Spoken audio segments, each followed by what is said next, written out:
Hello. See you after long time. क्योंकि मैं खुद लीव पे थी because of my personal issues.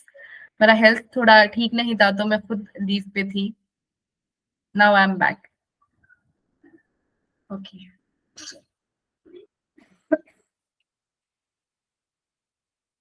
Late others join so that we can start the class. Okay.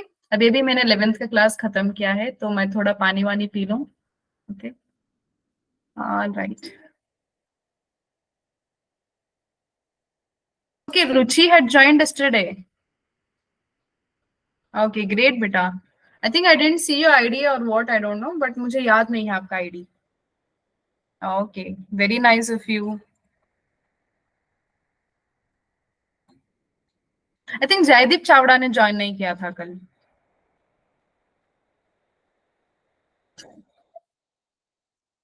हाँ, इसीलिए।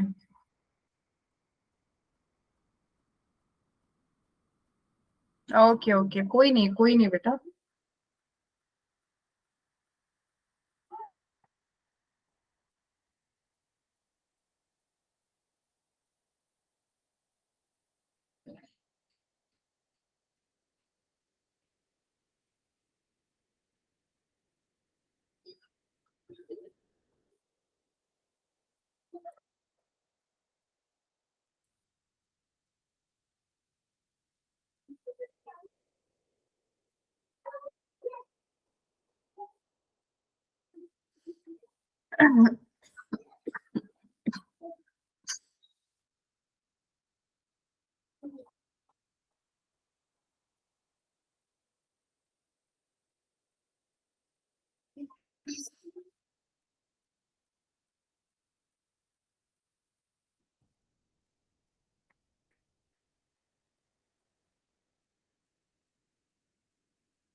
Revision हो रहा है, पढ़ रहे हो क्या? आप लोग क्या कर रहे हो रहा है पढ़ाई?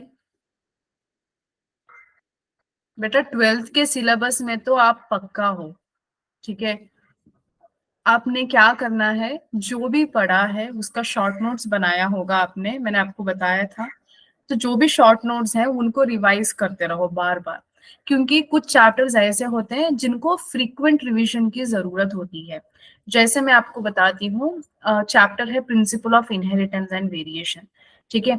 तो इस चैप्टर को मैंने संडे की क्लास में आपको पेडिग्री एनालिसिस दिखाया था।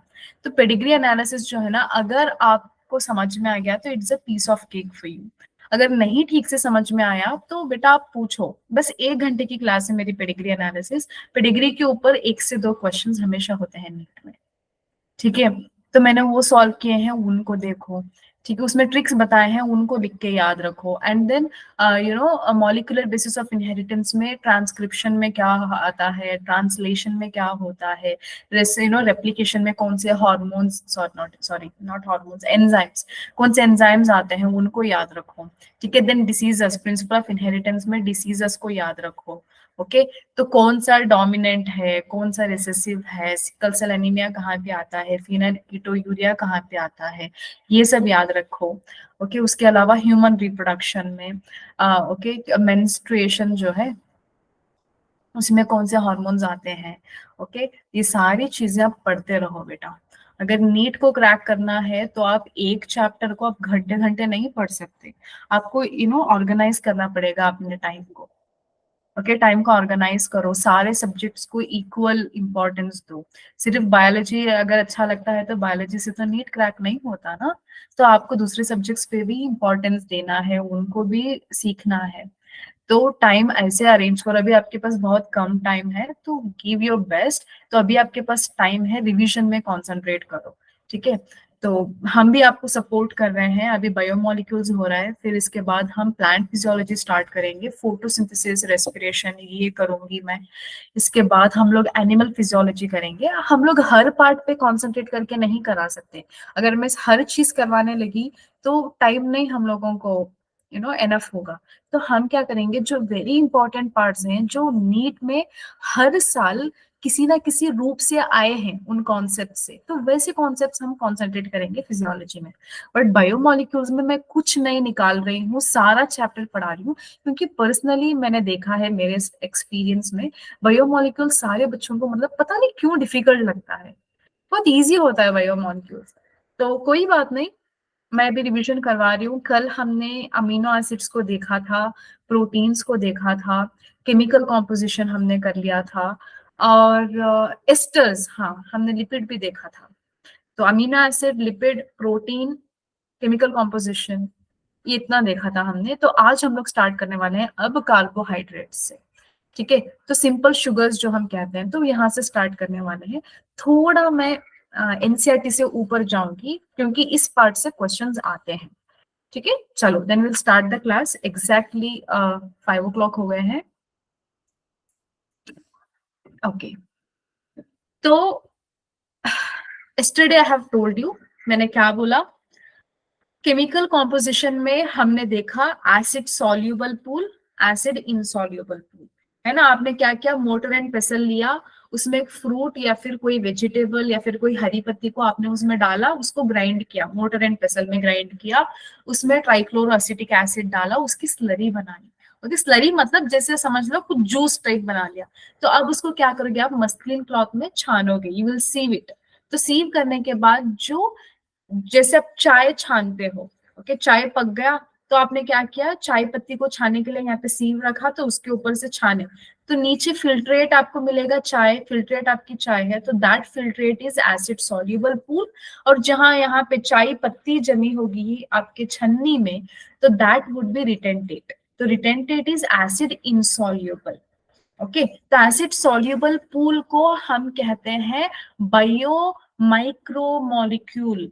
क्यों, क्योंकि इनमें जो भी मॉलिक्यूल्स हैं उनका मॉलिक्यूलर वेट 800 डाल्टन से नीचे होता है, ठीक है। और जो रिटेंटेट में आएगा उसमें क्या होगा, 800 टू 1000 डाल्टन के ऊपर होगा मॉलिक्यूलर वेट, ओके।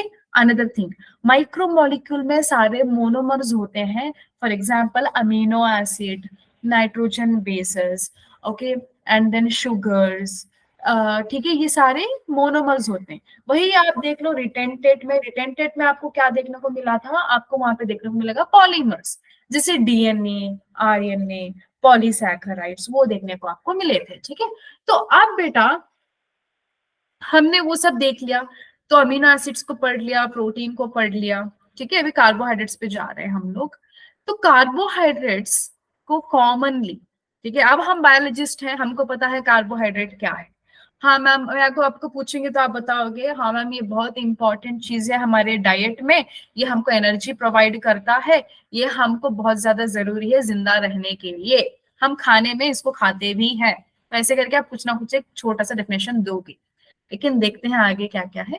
बट जो सिंपल भाषा है जिसको बायोलॉजी नहीं समझ आती वो बताएगा शुगर, ओके। आप डॉक्टर के पास चले जाओ, वो बोलेगा मैडम आपके पास शुगर लेवल तो बढ़ गया, ओके। तो उसका मतलब क्या है, बॉडी में शुगर लेवल का बढ़ना मतलब क्या है बेटा, आप कार्बोहाइड्रेट इंटेक ज्यादा कर रहे हो, आप सुबह में भी राइस, दोपहर में भी राइस, रात में भी राइस, तो होगा ना शुगर इंटेक ज्यादा, ठीक है। तो फिर डायबिटीज के चांसेस बढ़ जाते हैं। खैर, तो यहाँ पे देखो बेटा, शुगर्स आर स्वीट, मतलब when you taste them it will be sweet and it is water soluble, के जो शुगर है वो वाटर सॉल्युबल होते हैं, उनको हम कहते हैं स्वीट्स, ठीक है। तो they are formed of carbon, hydrogen and oxygen in the ratio of 1:2:1। बेटा हम किसकी बात कर रहे हैं, हम बात कर रहे हैं सिंपल शुगर की। इस स्लाइड में जो मैं दिखा रही हूँ ना आपको, ये सिंपल शुगर है, ठीक है। अभी मैं आपको एक एग्जाम्पल देती हूँ, एक simple sugar and complex sugar में। आपने आलू देखा होगा, potato, potato is completely made up of starch, okay, ये हो गया। अब दूसरा आप देख लो बेटा, अब एक ग्लूकोज है आपके पास, जो ग्लूकोज पाउडर देते होंगे ना आप, आपके यहाँ पे जब स्पोर्ट्स डे होता होगा, आपके स्पोर्ट्स टीचर लाके देती होंगी, आप भाग भाग के थक गए, हाँ बेटा लो थोड़ा ग्लूकोज ले लो, थोड़ा ग्लूकोन डी ले लो, आप लेके हाँ हाँ हाँ करके खाते हो, मैंने देखा है मेरे बच्चों को करते हुए, तो बता रही हूँ। तो वो होता है वो मीठा, क्योंकि वो सिंपल शुगर है, ठीक है। वहां पे 6 H12 वो 6 ना सिंपल फॉर्म में होता है, और जब वो आपको सिंपल फॉर्म में आप कंज्यूम करते हो तो इंस्टेंटली वो एटीपी के फॉर्म में बन जाता है, आपको एनर्जी प्रोवाइड करता है। ठीक है। बट सेम ग्लूकोज जब एक प्लांट में स्टोर होता है तो वो स्वीट नहीं होता, ओके, वो स्टार्च की फॉर्म में स्टोर होता है। तो स्टार्च इज अ पॉलीसैकेराइड जिसमें बहुत सारे ग्लूकोज यूनिट्स हैं, ठीक है, that is a complex sugar. तो वो मीठा नहीं होता टेस्ट में, बट सिंपल शुगर मीठा होता है टेस्ट में, ठीक है। तो टेस्ट में वो फर्क है, ऑलराइट। देन अब देख लो, तो अब सिंपल शुगर की बात हो रही है तो क्या रेशियो में होगा, 1:2:1। कार्बन और ऑक्सीजन का सेम होगा, हाइड्रोजन में रेशियो 2 होगा, ठीक है। एग्जाम्पल क्या है मैम सिंपल शुगर के, ग्लूकोस, राइबोस, डीऑक्सी राइबोस, ठीक है, ये सारी चीजें। तो अब बेटा देखो, अब यहाँ के आपके स्क्रीन में जो दिख रहा है ना, ये किसका स्ट्रक्चर है, ये ग्लूकोज का स्ट्रक्चर है। आप ना आप ना दो टाइप के स्ट्रक्चर्स देख सकते हो ग्लूकोज के, एक ओपन रिंग स्ट्रक्चर, एक closed structure, okay. Open open structure, एक रिंग स्ट्रक्चर। तो ओपन स्ट्रक्चर में क्या होगा अभी मैं दिखाऊंगी नेक्स्ट स्लाइड में, मैंने खुद लिख के लाई हूं। तो वो ओपन स्ट्रक्चर है, ठीक है। रिंग स्ट्रक्चर मतलब अब यहाँ पे जो आपकी स्क्रीन में दिख रहा है ना, ये रिंग स्ट्रक्चर है। तो आप बायोकेमिस्ट्रिकली अब अगर जाते हो तो इसको हम कहते हैं हार्वर्थ स्ट्रक्चर, HAWORT हार्वर्थ। हार्वर्थ स्ट्रक्चर कहते हैं क्योंकि हार्वर्थ एक साइंटिस्ट थे जिन्होंने पहली बार इसका एलिसिडेशन किया ग्लूकोज का एंड रिंग स्ट्रक्चर का, हमको दिया था सारा कुछ इंफॉर्मेशन। तो रिंग स्ट्रक्चर एक होता है, एक होता है ओपन स्ट्रक्चर, ठीक है। तो यहाँ पे देखो बेटा, राइबोस का आपको स्ट्रक्चर दिया है। You have already studied molecular basis of inheritance, वहां पे आपने स्ट्रक्चर पढ़ा था राइबोस एंड डीऑक्सी राइबोस का।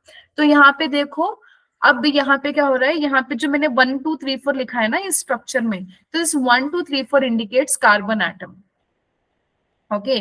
तो कार्बन एटम है, तो फर्स्ट कार्बन एटम है, सेकेंड कार्बन एटम है, थर्ड है, फोर्थ है, फिफ्थ है, ऐसे करके।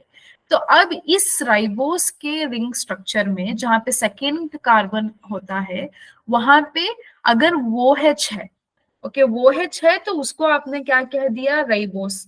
अगर वो OH की जगह पे आपने वो को हटा दिया, सिर्फ H को रखा, तो उसको हम कहते हैं डीऑक्सी राइबोस, ठीक है। सेम स्ट्रक्चर, बाकी सब सेम, सिर्फ सेकेंड कार्बन की पोजीशन में आपने अगर O हटा दिया तो आपको मिल जाएगा डीऑक्सीराइबोस। मैंने आपको पढ़ाया है ये चीज भी, ठीक है। चलो नेक्स्ट, जब आप कार्बोहाइड्रेट्स को क्लासिफाई करके पढ़ना चाहते हो तो आप कार्बोहाइड्रेट्स में क्या क्या देखते हो, पहली चीज, ओके।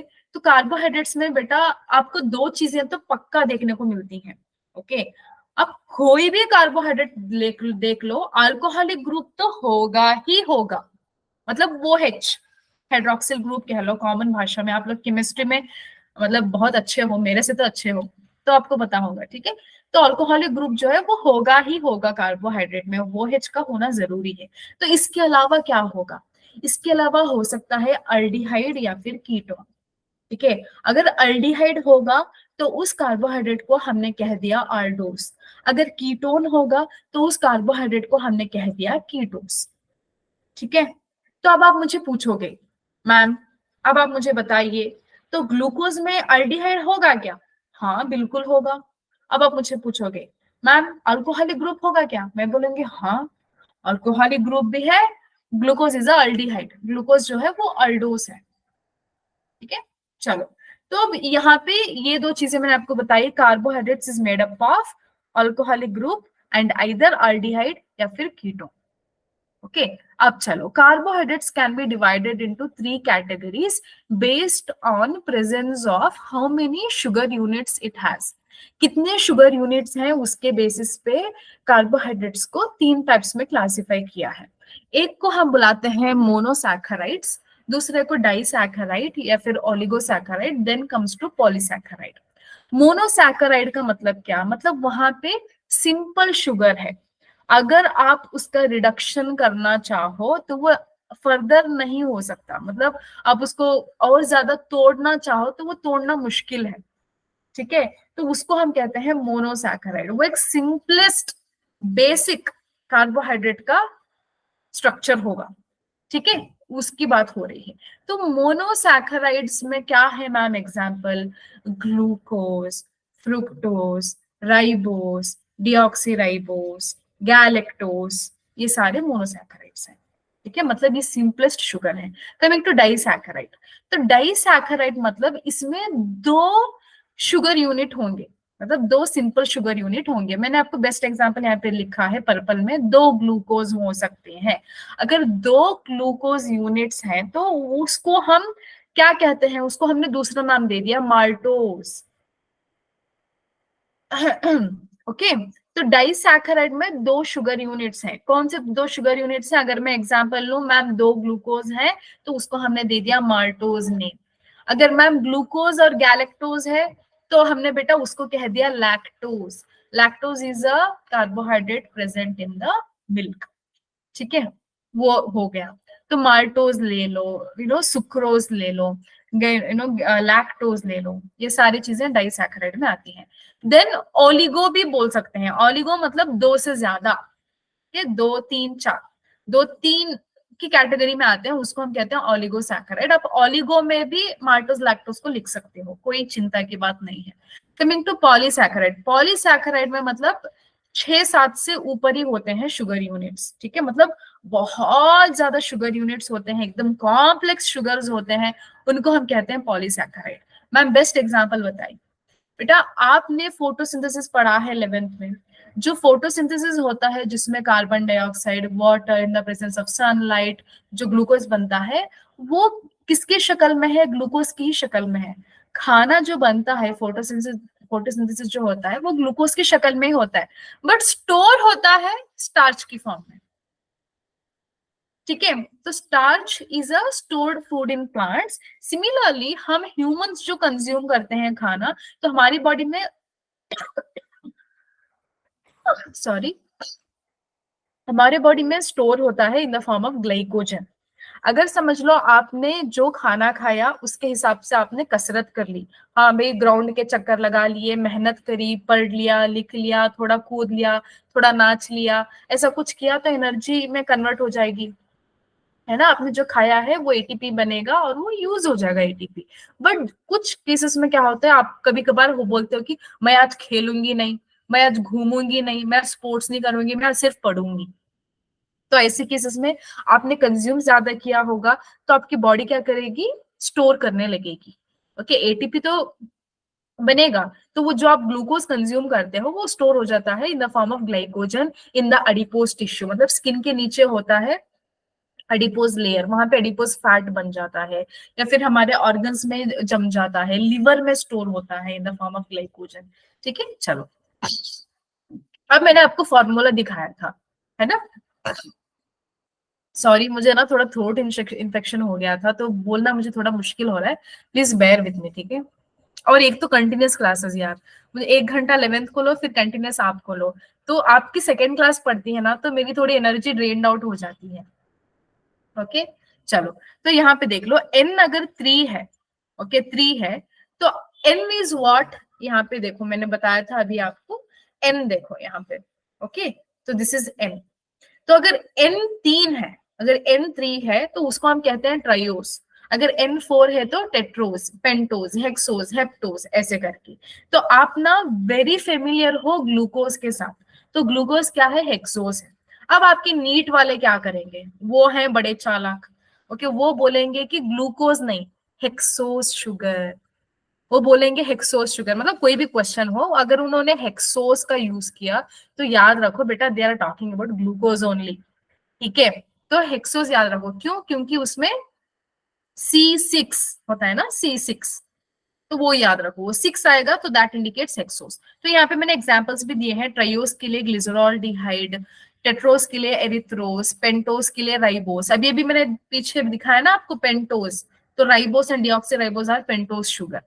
ओके, मैंने आपको बताया है मॉलिक्यूलर बेसिस ऑफ इनहेरिटेंस में, जब मैं पढ़ा रही थी तो आपको मैंने बताया है, nucleotide is made up of phosphate, pentose sugar and nitrogen base. तो शुगर पेंटोज है, मतलब 5 उसमें कोने होते हैं, कोने मतलब एंड्स मैं कह रही हूँ। ओके, हेप्टोस, सेडा हेप्टोलोस, तो दीज आर एग्जांपल्स, लिख लिया? आई hope you have taken it down. चलो, तो अब यहाँ पे देख लो, ये ओपन स्ट्रक्चर है, जो फर्स्ट यहाँ पे लिखा है ना, दिस इज ओपन स्ट्रक्चर। तो ओपन स्ट्रक्चर में आप क्या ऑब्जर्व कर सकते हो? देखो यहाँ पे C6 है, ओके, जो कार्बन आइटम्स है वो 6 है ना, 1 2 3 4 5 6, ठीक है, तो 6, यहाँ पे 5 को मैंने ब्लैक में लिखा है, ओके, तो 5 6 है, ओके। इसके अलावा जो ऊपर वाला है, okay, that is C double bond वो H, तो ये क्या इंडिकेट कर रहा है, इट इज CH वो। तो मैंने आपको क्या बताया था, जो ग्लूकोज है वो अल्डोज है, that means it is aldehyde, CH वो है ना इसके पास। तो यहाँ पे देख लो, तो फर्स्ट कार्बन आइटम में वो प्रूव हो गया, ठीक है, कि ये अल्डिहाइड है, ऑलराइट। तो ओपन स्ट्रक्चर है। तो अब ना, मतलब बहुत पहले पूछा है इतने प्रीवियस ईयर क्वेश्चंस में, तो हेमिएसिटॉल ग्लूकोज क्या है। मतलब बेटा जो मैंने बताया ना, ओपन से जब रिंग स्ट्रक्चर बनता है तो इसके बीच में एक इंटरमीडिएट स्टेज बनता है, उसको हम कहते हैं हेमिएसिटॉल। ये सिर्फ ग्लूकोज में नहीं होता, हर स्ट्रक्चर में होता है, ठीक है, हर शुगर में आपको देखने को मिलेगा। जैसे मैं बताती हूँ फ्रुक्टोज, तो फ्रुक्टोज भी ओपन स्ट्रक्चर भी आप लिख सकते हो, उसका रिंग स्ट्रक्चर भी आप लिख सकते हो, ठीक है। तो ओपन से रिंग होने के बीच में का जो इंटरमीडिएट स्टेज है उसको हम कहते हैं हेमिएसिटॉल।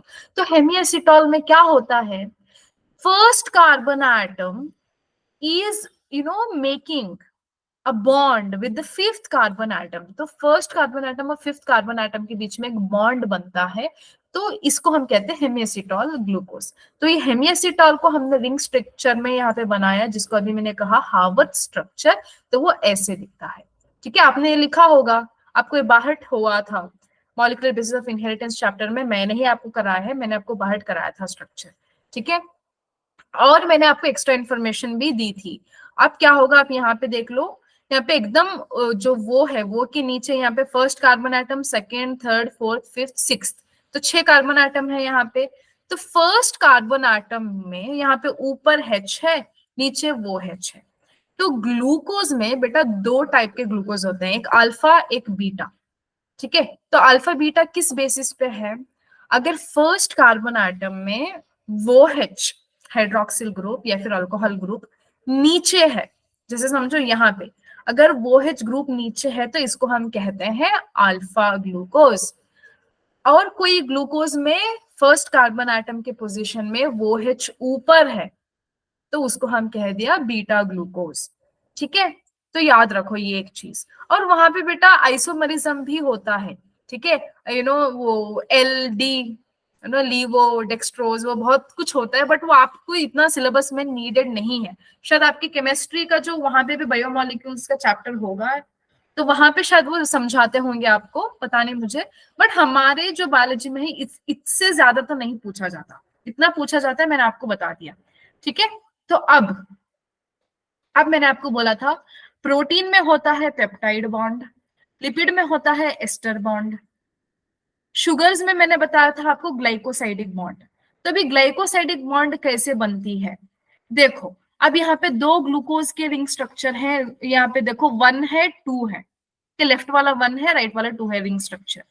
तो 1 वाले में फर्स्ट कार्बन आइटम देखो तुम, यहाँ पे वो H है, ठीक है। तो अभी ये क्या करेगा, ये रिएक्ट करेगा fourth carbon atom of the second ring glucose, ring structure of glucose. तो इनके बीच में होके क्या होगा, H2O एक बाहर निकलेगा, इसको हम कहते हैं डिहाइड्रेशन। तो इसके बीच में रिएक्शन होगा, डिहाइड्रेशन होगा, H2O बाहर निकलेगा, और यहाँ पे जो वो बच जाएगा, तो वो क्या करेगा, वो मतलब O, वो O, ओके। तो O क्या करेगा, यहाँ पे बॉन्ड क्रिएट करेगा। तो इसको आपने क्या नेम दे दिया, इसको आपने दे दिया ग्लाइकोसाइडिक बॉन्ड ना। 1,4 क्या है बेटा, 1,4 ऐसा है, तुम देखो ये जो first carbon atom of one glucose and fourth carbon atom of another glucose, इनके बीच में ये हो रहा है रिएक्शन, तो इनके बीच में बना है ग्लाइकोसाइडिक बॉन्ड, तो इसको आपने कह दिया 1,4 ग्लाइकोसाइडिक बॉन्ड। अब अभी अल्फा क्या है, देखो अगर दोनों जो ग्लूकोज यूनिट्स हैं वो अल्फा ग्लूकोज है, तो आपने उसको नया नेम दे दिया अल्फा ग्लाइकोसाइडिक बॉन्ड, ठीक है। अगर दोनों बीटा है तो उसको आपने दे दिया बीटा 1,4 ग्लाइकोसाइडिक बॉन्ड। अब आपका क्वेश्चन आएगा, मैम एक अल्फा एक बीटा हो तो मेंशन ही मत करो, सिर्फ 1,4 ग्लाइकोसाइडिक बॉन्ड, ठीक है। I hope you understood what is 1,4 glycosidic bond, okay. Now coming to polysaccharides. तो पॉलीसैकेराइड्स क्या है, नेम में इंडिकेट हो रहा है मेनी शुगर्स, ठीक है। तो पॉलीसैकेराइड में 2 कैटेगरी आती है, एक होमोपॉलीसैकेराइड, एक हेटेरोपॉलीसैकेराइड। होमो मतलब जिसमें ग्लूकोज यूनिट्स हैं या फिर कोई भी एक सिंपल शुगर है, वो बहुत ज्यादा रिपीटेटिव यूनिट्स में मिलता है। ओके, तो रिपीटिंग यूनिट होते हैं इसमें, और वो सेम रिपीटिंग यूनिट होते हैं। होमो की बात कर रही हूँ, homo polysaccharide. Homo mean same, hetero means different. तो सेम रिपीटिंग यूनिट होगा, जैसे ग्लूकोज, मैंने यहाँ पे एग्जांपल लिया है ग्लूकोज। मैम ग्लूकोज का आप एग्जांपल बताए जिसमें सेम रिपीटिंग यूनिट है? बेटा starch. Starch. So starch is one such example where you will be seeing polysaccharide in the form of homopolysaccharide. ठीक है, जिसमें ग्लूकोज रिपीटिंग यूनिट है। दूसरा टाइप है हेटेरोपॉलीसैकेराइड। तो हेटेरोपॉलीसैकेराइड में क्या होता है, ये भी पॉलीसैकेराइड है जिसमें बहुत सारे शुगर यूनिट्स हैं लेकिन सेम नहीं है। मैम इसका मतलब क्या? इसका मतलब इसमें ग्लूकोज भी हो सकता है, फ्रुक्टोज भी हो सकता है, गैलेक्टोज भी हो सकता है, मैनोज हो सकता है, अराबिनोज हो सकता है, बहुत कुछ हो सकता है। ठीक है, लेकिन वहां पे हेटेरो कहते हैं कि different variety of sugars are involve in the polysaccharide. ठीक है, examples pectin, peptidoglycan. Does anyone of you remember what is peptidoglycan? Sir ने आपको बहुत दिन लेके cell the unit of life का रिवीजन दिया है, बताओ मुझे। देखते हैं कितना आपने सर की क्लास सुना है, क्या आपको पता है पेप्टाइडोग्लाइकन के बारे में। आप जब तक आंसर नहीं दोगे मैं नेक्स्ट स्लाइड में नहीं जाऊंगी। Where have you come across this word peptidoglycan? In the chapter of cell, the unit of life.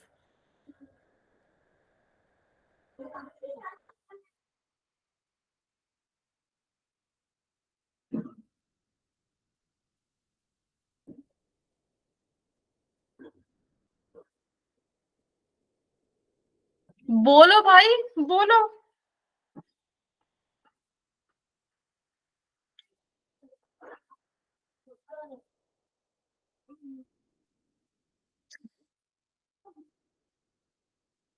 चलो, एक ने तो जवाब दिया, चलो हाँ, बैक्टीरियल सेल वॉल।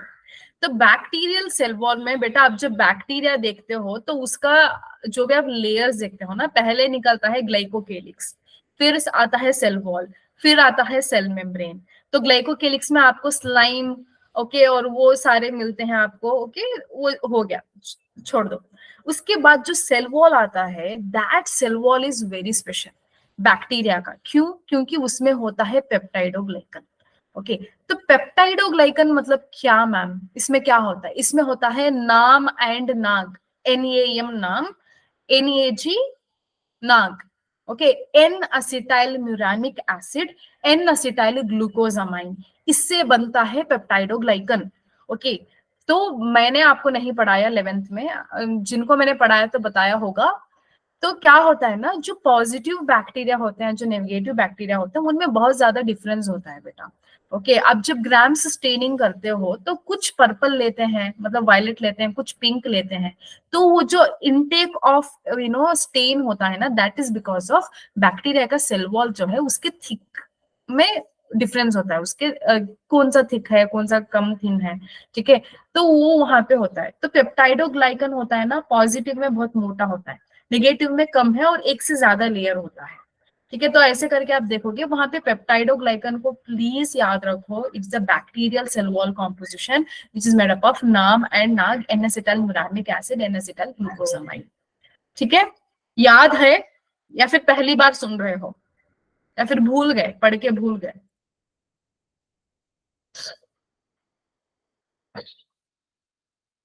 ओके, तो ग्लाइकोसाइडिक बॉन्ड याद है, चलो वेरी गुड। हाँ, तो ग्लाइकोसाइडिक बॉन्ड इन पॉलीसैकेराइड्स, तो यही चीज मैंने आपको बताई ना, देखो यहाँ पे मोनोसैकेराइड के यूनिट्स हैं, जैसे ये ग्लूकोज नंबर 1, ये ग्लूकोज नंबर 2। ठीक है, तो इन दोनों को हमने क्या किया, इनका रिएक्शन करवाया, इसको डिहाइड्रेशन करवाया, तो यहाँ पे आपको क्या दिखा, एक और एक, मोनोसैकेराइड से आपको मिला डाइसैकेराइड। ओके, तो याद रखो बेटा, अगर दो ग्लूकोज यूनिट्स हैं तो उसको हम कहते हैं माल्टोज। ठीक है, तो जैसे यहाँ पे देख लो, ये भी शुगर है, मतलब ये भी ग्लूकोज है, ये भी ग्लूकोज है, तो यहाँ पे बॉन्ड बन रहा है ग्लाइकोसाइडिक बॉन्ड। अगर ज्यादा प्रिसिशन आप देना चाहोगे तो यहाँ पे एक ग्लूकोज का फर्स्ट कार्बन आइटम यहाँ पे, एंड देन फोर्थ का कार्बन आइटम, तो फर्स्ट और फोर्थ वाला कंबाइन करके ग्लाइकोसाइडिक लिंकेज बना रहे हैं, तो इसको आप 1,4 ग्लाइकोसाइडिक लिंकेज भी कह सकते हो।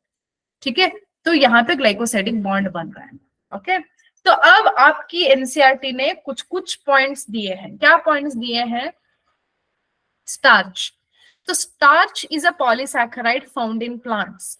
ओके मैम, ये किस टाइप का है? ये बेटा होमोपॉलीमर है, इट इज अ होमोपॉलीसैकेराइड।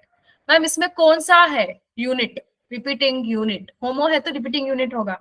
बेटा इसमें है अल्फा ग्लूकोज। मैम इतने सारे अल्फा ग्लूकोज से बना होता है स्टार्च? हाँ बेटा, जब अल्फा ग्लूकोज बहुत सारे होते हैं ना, तो उसको हमने एक नेम दिया है, उसका नेम है ग्लूकॉन। ओके, उसको हमने कह दिया ग्लूकॉन। अगर मैं बात लेती हूँ फ्रुक्टोज की, अगर फ्रुक्टोज बहुत सारे हो ना, तो उसको हम कहते हैं फ्रुक्टोन। ठीक है, तो ग्लूकॉन, फ्रुक्टोन याद रखो। यहाँ पे स्पेलिंग मैंने लिखा है, आप देख सकते हो। ओके, तो स्पेलिंग आप यहाँ पे देख सकते हो। ठीक है, चलो then cellulose. Cellulose is again a homopolymer. Okay, इसमें भी क्या होता है? ग्लूकोज होता है, लेकिन ये बीटा ग्लूकोज है। आपकी एनसीईआरटी ने सिर्फ ग्लूकोज दिया, मैंने यहाँ पे आपको प्रिसिशन दे रही हूँ। स्टार्च में अल्फा ग्लूकोज होता है, बीटा में, सॉरी सेल्यूलोस में बीटा ग्लूकोज होता है। अगर मैं आपको फिजिकली पढ़ा रही होती ना बेटा, मतलब ऑनलाइन हटा के, ये रिविजन हो रहा है, तो मैं आपको पढ़ा रही होती तो मैं बहुत ज्यादा इन्फॉर्मेशन आपको इसके बारे में देती। मैं बायोमोलिक्यूल चैप्टर ना लिटरली एक हफ्ता पढ़ाती हूँ, एक सारा वीक।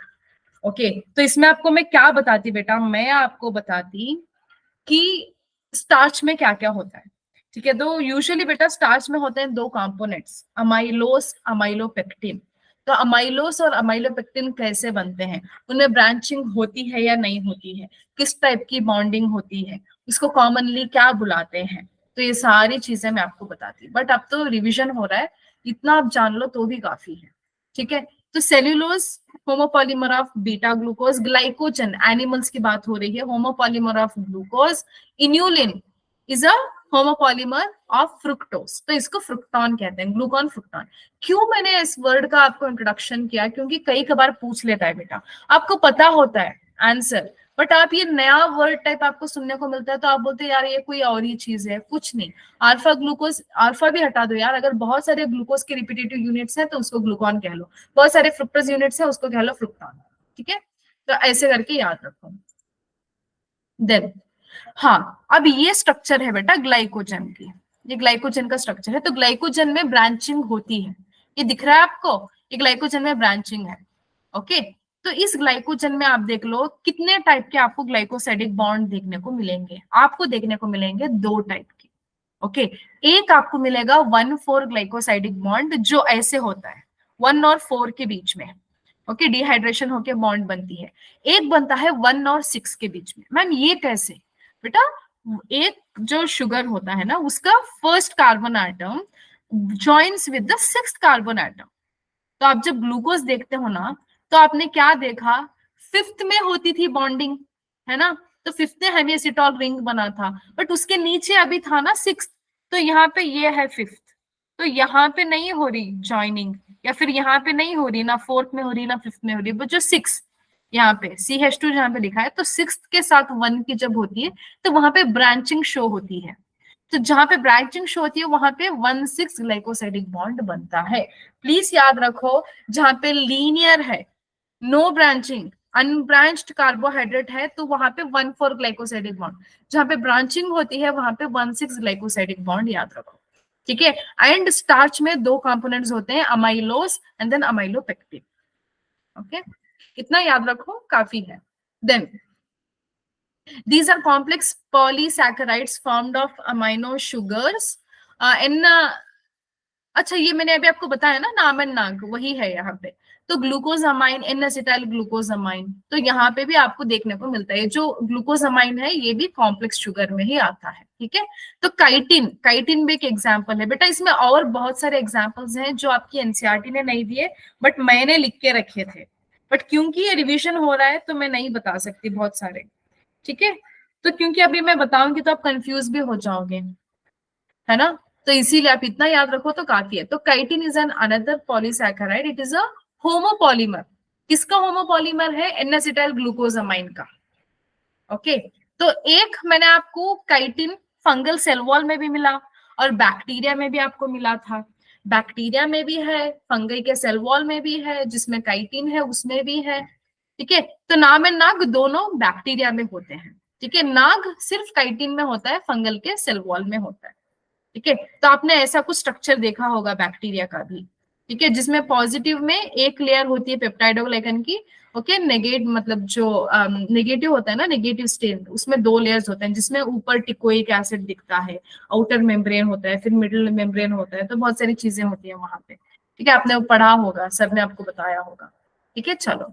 तो अब बेटा आपको एक चीज जाननी होती है पॉलीसैकेराइड्स के बारे में, दैट इज रिड्यूसिंग नेचर।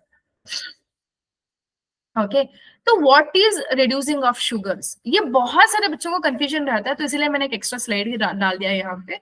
बेटा रिड्यूसिंग एंड नॉन रिड्यूसिंग का क्या मतलब है?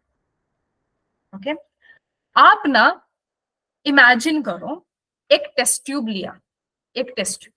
ओके, उस टेस्ट ट्यूब में तुमने वो जो ग्लूकॉन डी करके खाते थे, वो डाल दो थोड़ा। ओके, थोड़ा डाल दो। अब आपकी टेस्ट ट्यूब में वो ग्लूकोज है, ग्लूकॉन डी है। अब आप इसमें क्या करोगे, एक से 2 ml आप डालोगे, नहीं 5 ml लिख लो, 5 ml का फिलिंग्स सोल्यूशन डालोगे। Filling solution is a solution which is usually blue in colour, ये ब्लू कलर में होता है, और केमिस्ट्री लैब में बिल्कुल होगा, आपके लैब्स में होगा। ठीक है, तो फिलिंग्स सोल्यूशन डालो। अब इसको डालने के बाद आप क्या करोगे, इसको आप हीट करोगे। ओके, बंसन बर्नर पे रखो और कुछ टाइम के लिए वो जो होल्डर होता है ना, टेस्ट ट्यूब होल्डर, उसको डाल के हीट करो। अब हीट करने पे क्या होगा, अगर जो ब्लू कलर का सोल्यूशन है वो रेड, ब्रिक रेड में टर्न हो गया, तो इसका मतलब क्या है, आपने जो शुगर डाला वो रिड्यूसिंग शुगर है। मतलब फेलिंग्स सोल्यूशन डालते ही आपका शुगर उसके साथ रिएक्ट करने लगा और आपको कलर चेंज दिखा। ठीक है, और ये रिड्यूसिंग शुगर्स जो है ना, ये कौन है मैम, रिड्यूसिंग शुगर की कैटेगरी में कौन आता है? बेटा इसमें आते हैं सिंपल शुगर्स, सारे मोनोसैकेराइड्स आते हैं बेटा। अभी मैंने ग्लूकोज का बात लिया, ग्लूकोन डी। अगर मैं आपको सिंपल बताऊं, कोई भी आप एक फ्रूट, जैसे समझ लो कोई फ्रूट, अब जैसे ग्रेप, ग्रेप का आप अगर जूस भी डालते तो उसका भी आपको रिड्यूसिंग हो जाता, वो भी रिड्यूसिंग नेचर है। ओके, मतलब क्योंकि वो सिंपल शुगर है ना, वो मोनोसैकेराइड है। अगर नॉन रिड्यूसिंग शुगर की बात करी जाए, मैम नॉन रिड्यूसिंग शुगर में क्या होगा, तुम क्या करो, पटेटो ले लो। ओके, आलू, तो आलू को तुम छोटे छोटे पीसेस में काट के उसमें एक 5 ml का पानी डालो और उसको निथार दो। जब उसको निथारोगे तो आलू का पानी निकलेगा, पानी में स्टार्च होगा।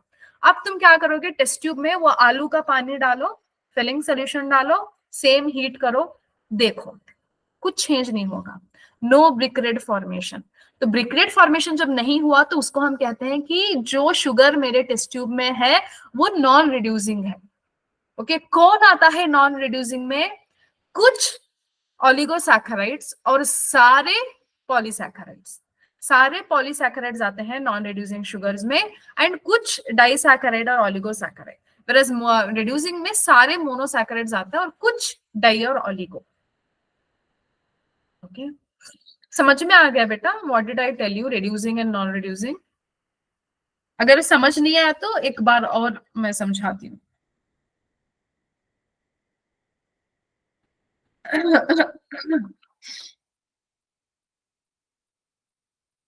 क्लियर? अरे कुछ तो लिखो भाई, यस और नो। बेटा आपको अगर फिलिंग सोल्यूशन बोल के नहीं मिला तो बेनेडिक्ट्स रिएजेंट तो बिल्कुल मिलेगा, दोनों एक ही है, या फिर दोनों में कोई एक, ऐसा भी ले लो। ओके, क्लियर, चलो हाँ। तो आप देखोगे आपके लैब में होगा बेटा, बेनेडिक्ट्स रिएजेंट हो सकता है, फिलिंग सोल्यूशन हो सकता है, तो उसको आप डाल के ये सिंपल एक्सपेरिमेंट करके देखो। अगर या फिर आपके मैडम ने करवाया भी होगा, मुझे पता नहीं है इतना तो आपके सिलेबस के प्रैक्टिकल्स का, लेकिन मैंने खुद किया है। मैंने अब मेरे डिग्री में मैंने ना लिया था MBB combination, microbiology, biochemistry, botany. उसका टोलन टेस्ट, बेटा पवन, यू गॉट इट। ओके, ऐसा कुछ है उसका नाम।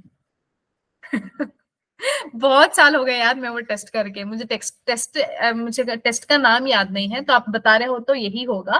बट मुझे जो किया था वो याद है, क्योंकि मुझे एग्जाम में भी आया था, मैंने किया था, फुल मार्क्स भी लिए थे। ओके, चलो चलते हैं आगे। हाँ, और दूसरा है बेटा, एक और है आयोडीन वाला टेस्ट। एक रिड्यूसिंग है या नॉन रिड्यूसिंग है चेक करने के लिए आपने ब्लू सोल्यूशन लिया, एक वो है ये देखो ये फिलिंग्स वाला। दूसरा है आयोडीन। तो आयोडीन से आप क्या चेक कर सकते हो बेटा, एक ही चीज चेक कर सकते हो आप आयोडीन से, कि आप जो शुगर लिए हो उसके अंदर कॉम्प्लेक्सिटी है या नहीं है।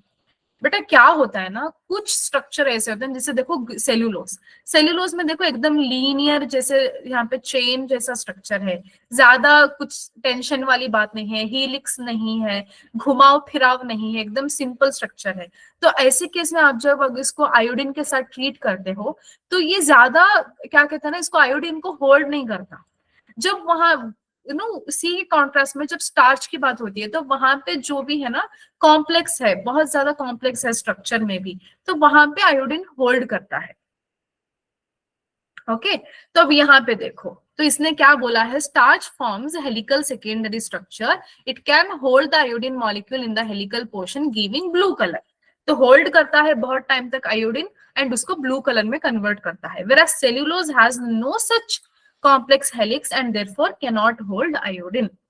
ठीक है, तो ये एक टेस्ट है उसके होल्डिंग कैपेसिटी को मेंटेन करने की, किस टाइप का स्ट्रक्चर है, ब्रांचिंग है नहीं है, किस टाइप का अरेंजमेंट है, वो देखने के लिए आयोडीन टेस्ट, एंड रिड्यूसिंग है या नॉन रिड्यूसिंग है वो देखने के लिए फिलिंग्स वाला टेस्ट। ठीक है, चलो आगे बढ़ते हैं। तो lactose is a polymer of, मैंने एक्चुअली आपको लिख के नहीं बताया बट मैं बोलते बोलते मैं आपको इसका आंसर दी थी।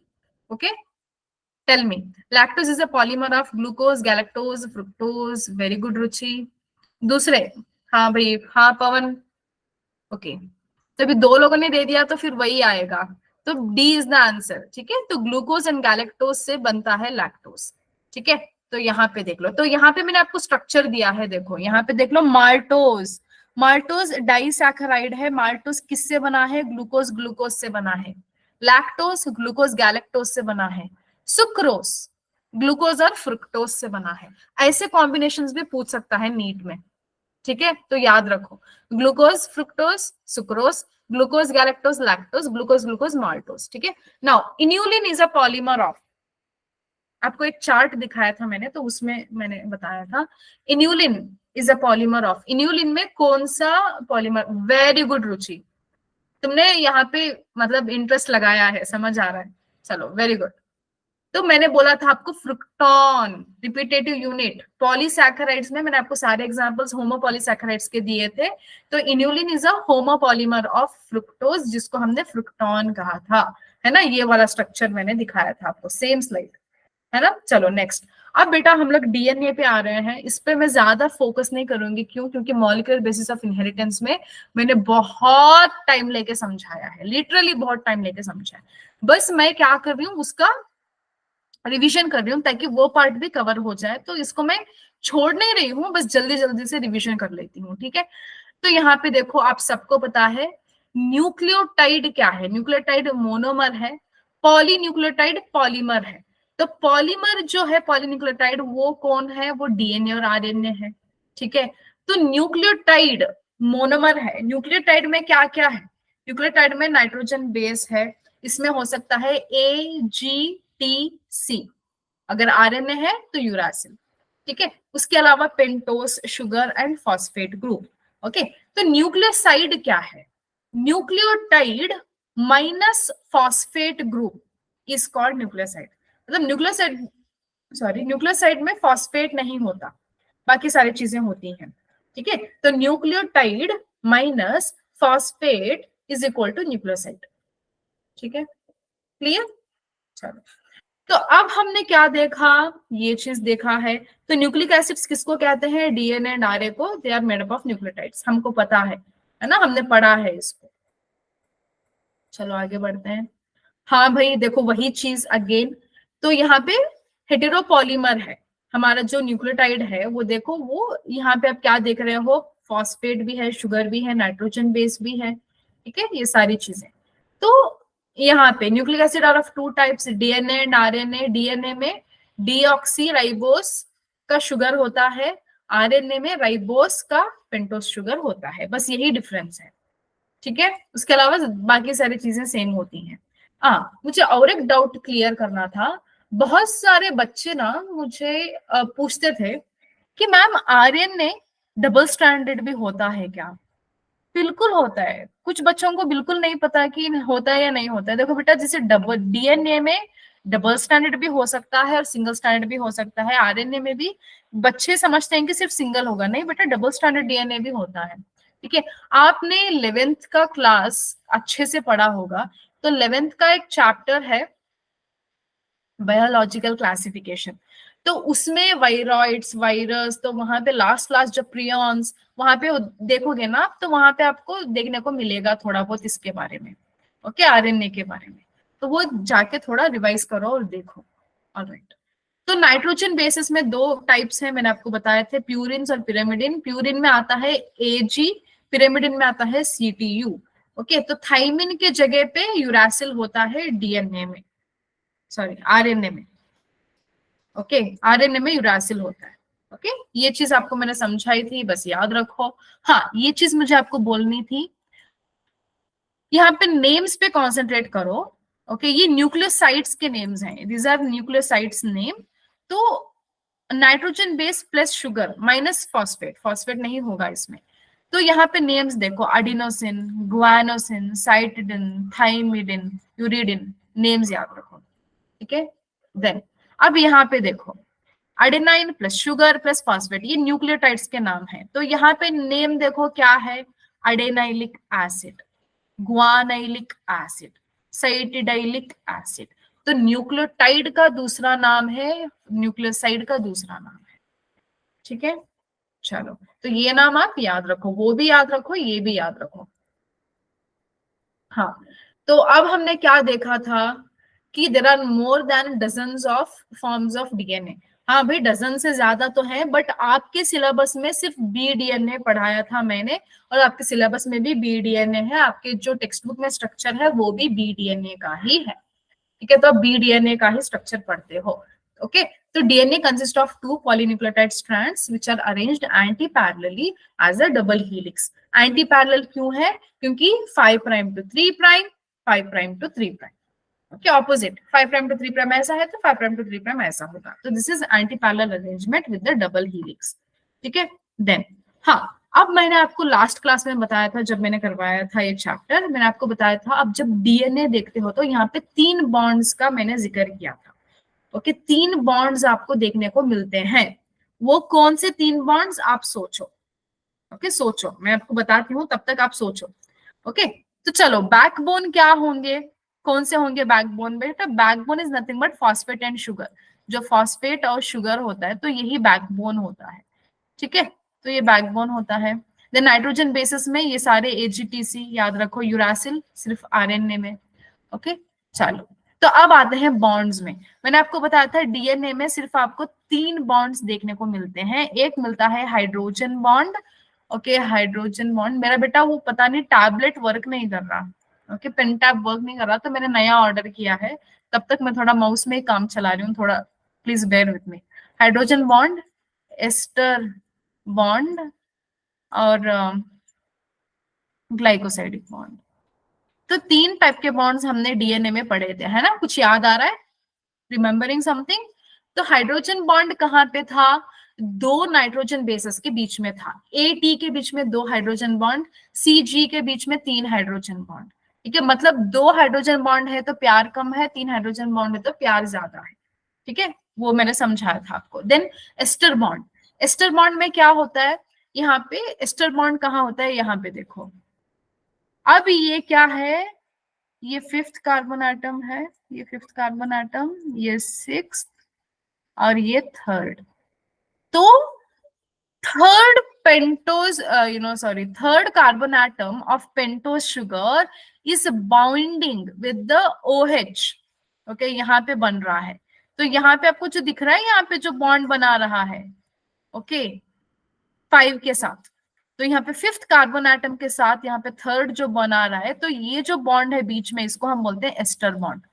अब आप बोलोगे मैम इसको फॉस्फोडाइएस्टर बॉन्ड क्यों कहते हैं?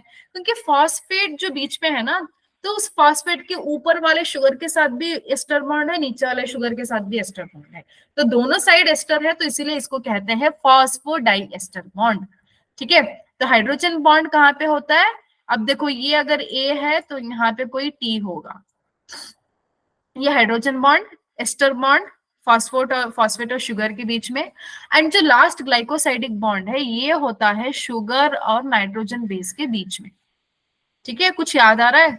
ओके, ग्लाइकोसाइडिक बॉन्ड कहाँ होता है? शुगर और नाइट्रोजन बेस के बीच में। ये तीन बॉन्ड्स को आपको याद रखना है। ठीक है, देन अब आते हैं स्ट्रक्चर ऑफ डीएनए में। तो डीएनए में आप अगर पहली नजर में देखते हो तो आपको क्या समझ में आता है? हाँ भाई, डीएनए एक पॉलीन्यूक्लियोटाइड है, इसमें दो चेन्स हैं, मतलब दो पॉलीन्यूक्लियोटाइड चेन है जो हेलिकली राउंडेड है। ओके, तो डबल हीलिक्स में है। ठीक है, एंड यहाँ पे आप देखोगे तो मेजर ग्रूव और माइनर ग्रूव देखने को मिलेगा। ठीक है, एंड वन फुल टर्न में 10 बेस पेयर्स होते हैं। क्यों? क्योंकि 10 इसलिए है क्योंकि हम लोग बी डीएनए की बात कर रहे हैं।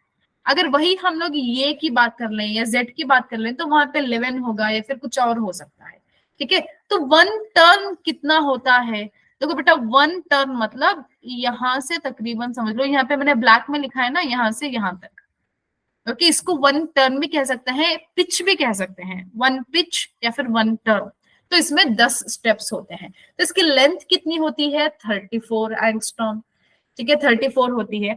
और दो नाइट्रोजन बेसिस का जो हाइड्रोजन बॉन्डिंग है उसके बीच वाली होती है 0.34 नैनोमीटर। वो कितनी होती है? 0.34 नैनोमीटर।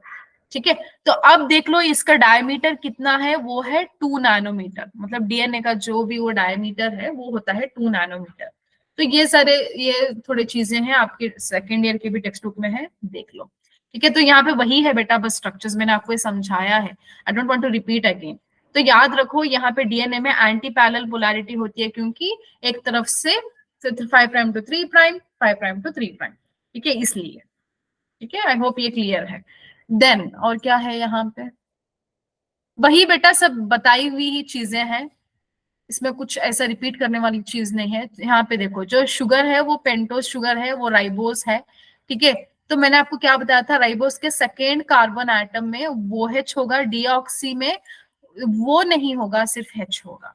ठीक है, तो फिर क्या होगा यहाँ पे? When more nucleotides are formed it is called as polynucleotide. Then ये चीजें सब बताई हुई बातें ही है। हाँ, तो यहाँ पे तुम बॉन्ड्स बताओ मुझे। ठीक है, तो ये वाली होगी आपकी फॉस्फोडाइएस्टर बॉन्ड, ये होगी ग्लाइकोसाइडिक बॉन्ड। यहाँ पे मतलब यहाँ पे ए लिखा है तो यहाँ पे डबल बॉन्ड के साथ आएगा T.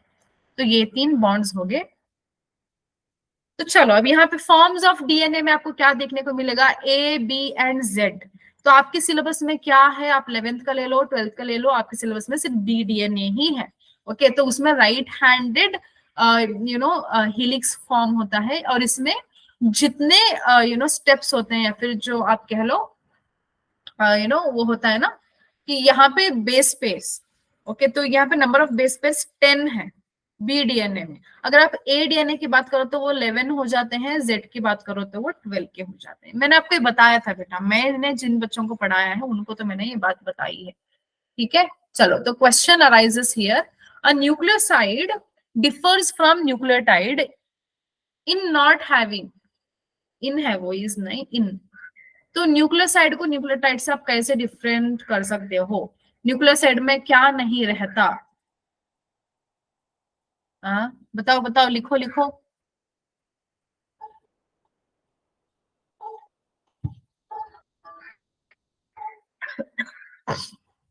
Okay, okay, phosphate, very good. तो न्यूक्लियोसाइड में फॉस्फेट नहीं होता, न्यूक्लियोटाइड में होता है। Next question, the bond between phosphate and hydroxyl group of sugar.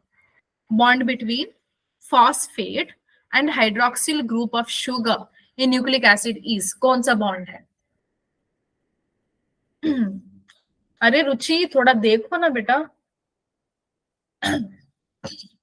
हाँ, अर्जेंट मत करो भाई, अर्जेंट किस लिए? कोई नहीं भाग रहा है यहाँ पे।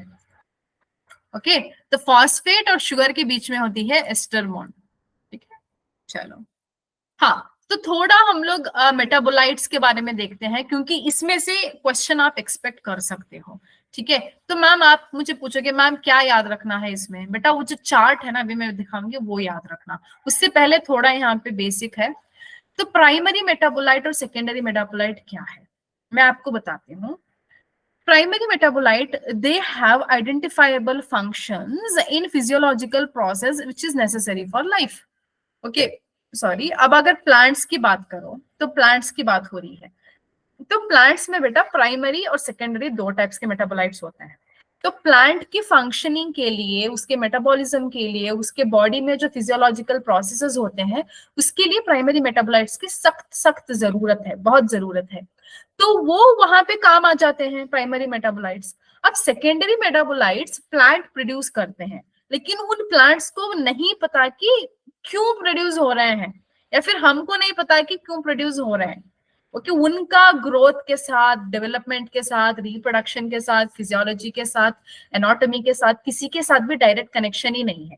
ना प्लांट को पता क्यों सेकेंडरी मेटाबोलाइट बना रहा है, ना हमको पता कि क्यों सेकेंडरी मेटाबोलाइट बना रहा है। लेकिन हमको क्या पता है, जो प्लांट सेकेंडरी मेटाबोलाइट बना रहा है, जो उसका बिल्कुल कोई यूज नहीं कर रहा प्लांट, वो हमने एक्सट्रैक्ट कर लिया हमारे बेनिफिशियल चीजों के लिए।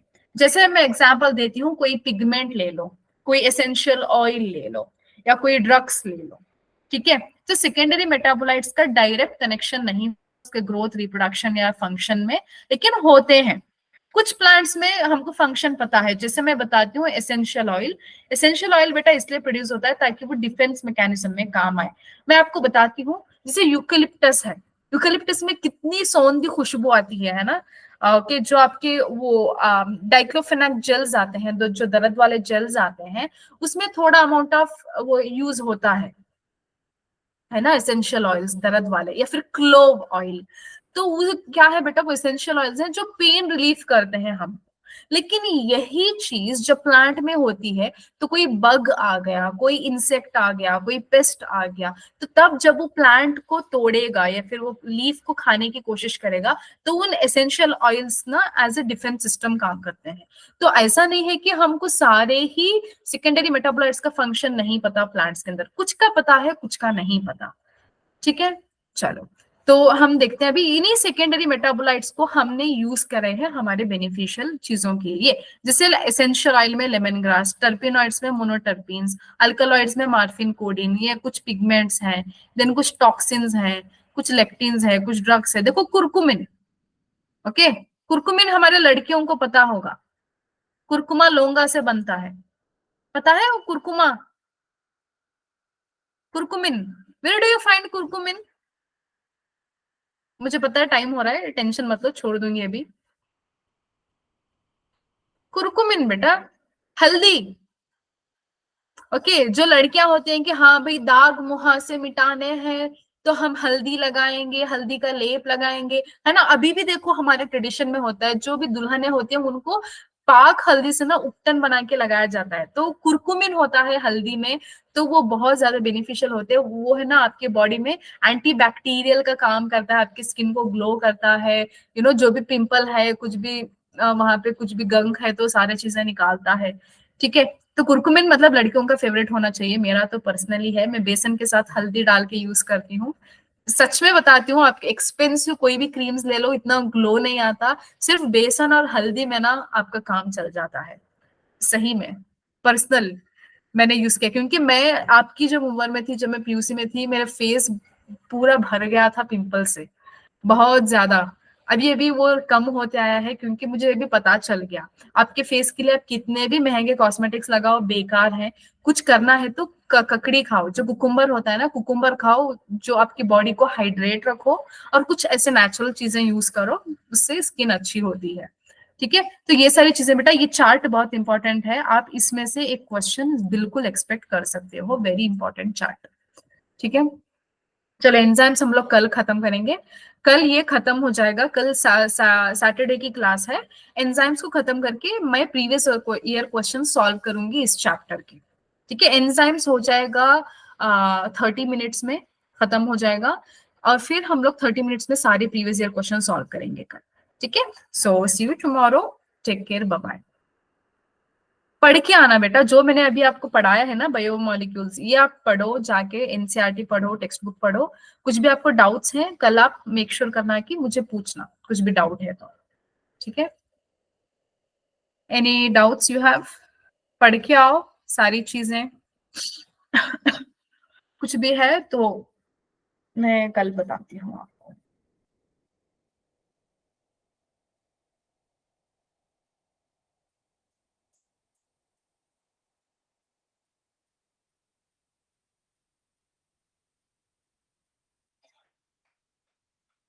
कुछ है? Any doubts? कोई कुछ कह ही नहीं रहा।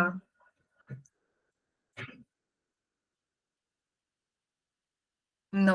Okay, read and come. कल हम लोग बायोमोलिक्यूल्स को खत्म करेंगे।